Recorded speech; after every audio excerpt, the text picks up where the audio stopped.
terpengaruh penundaan BRI Liga 1, gelandang asing Persib tetap fokus kejar target.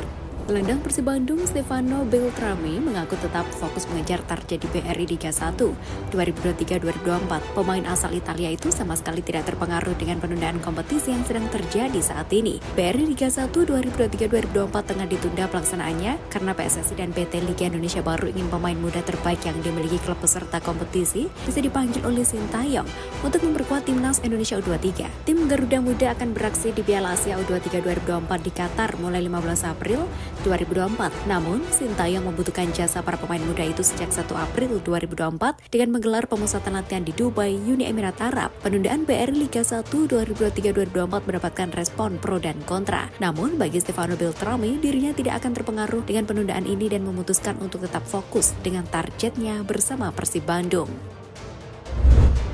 Berbeda dengan Teko, CEO Bali United justru dukung penuh keputusan BRI Liga 1 ditunda. Pelatih Bali United Stefano Cugura sebelumnya diketahui kesal dengan penundaan BRI Liga 1 2023-2024 untuk memberi kesempatan kepada pemain muda memperkuat timnas Indonesia U23 di Piala Asia U23 2024. Namun, kini dukungan terhadap keputusan penundaan itu diungkapkan CEO Bali United Yabes Tanuri.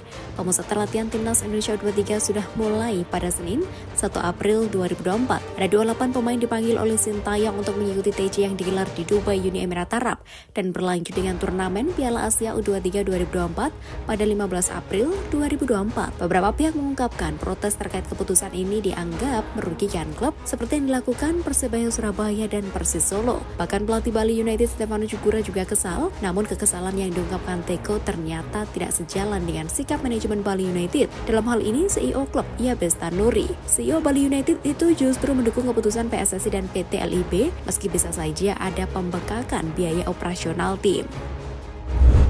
Bertambah satu nama, PSSI panggil 28 pemain ikuti TC Timnas Indonesia U23.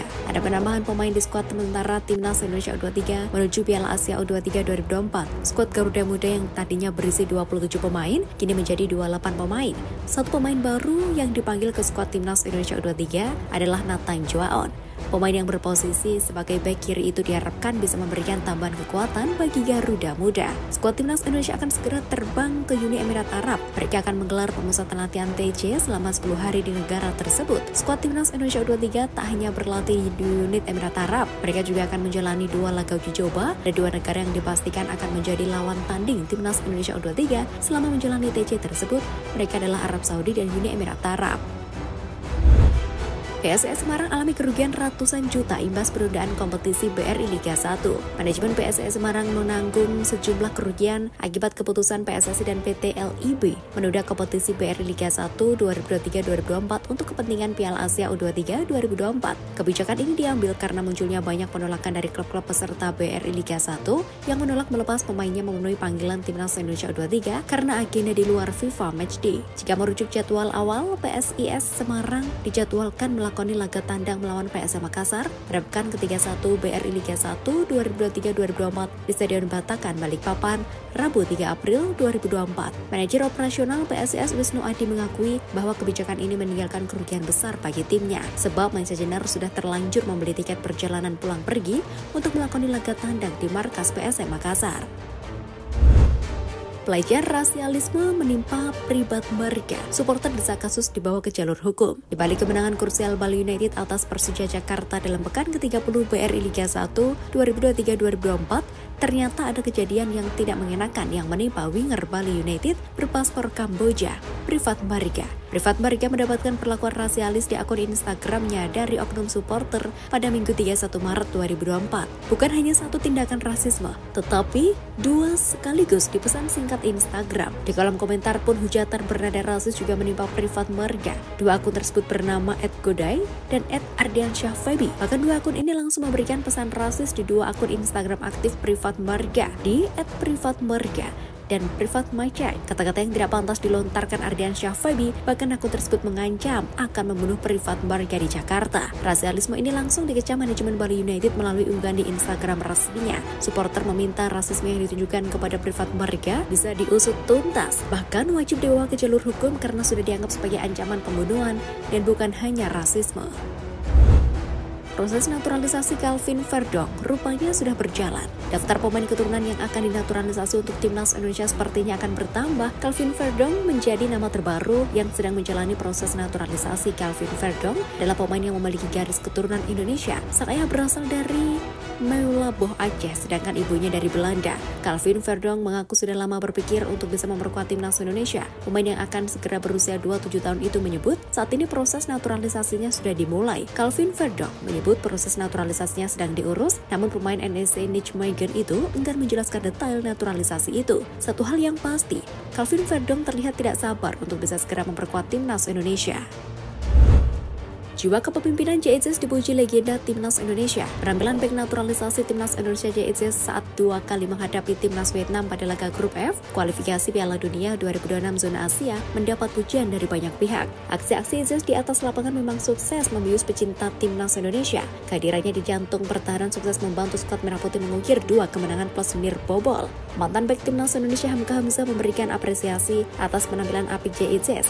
Kehadiran pemain kelahiran Belanda tersebut memang punya dampak signifikan di sektor pertahanan. Soal jiwa kepemimpinan, JICS Hamka ikut mengakuinya. Menurut Kapten Rans Nusantara FC itu, usia tak menghalangi seorang pemain muda untuk bisa menjadi pemimpin di atas lapangan.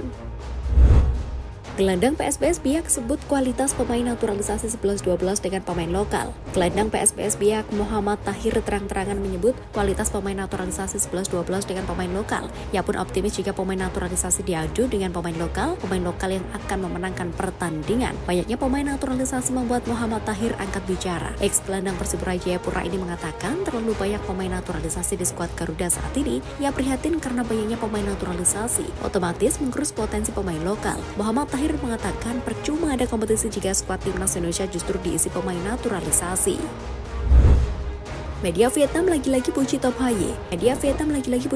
Karena berhadapan dengan mantan kapten Liverpool Jordan Henderson. Hal itu terjadi setelah keduanya bertemu di Liga Belanda 2023-2024 pada Februari silam. Laga FC Heerenveen versus Ajax Amsterdam pada 11 Februari 2024 menjadi ajang pertemuan Haye dengan Henderson. Tuan rumah sukses memenangi laga itu dengan skor akhir 3-2. Usai laga tersebut, Haye mengakui sangat bagus bisa menghadapi pemain-pemain berkelas dengan kualitas seperti Henderson. Sebab hal itu juga cukup membantu perkembangannya sebagai pesepak bola. Perkataan The Professor kemudian mendapat pujian dari media tersebut. Pengalaman bersuah Henderson itu sangat terlihat di lapangan ketika Haye membantu timnas Indonesia menang telak 3-0 atas timnas Vietnam pada Selasa, 26 Maret 2024. Kapten Filipina optimistis bisa geser Indonesia di klasemen akhir kualifikasi Piala Dunia.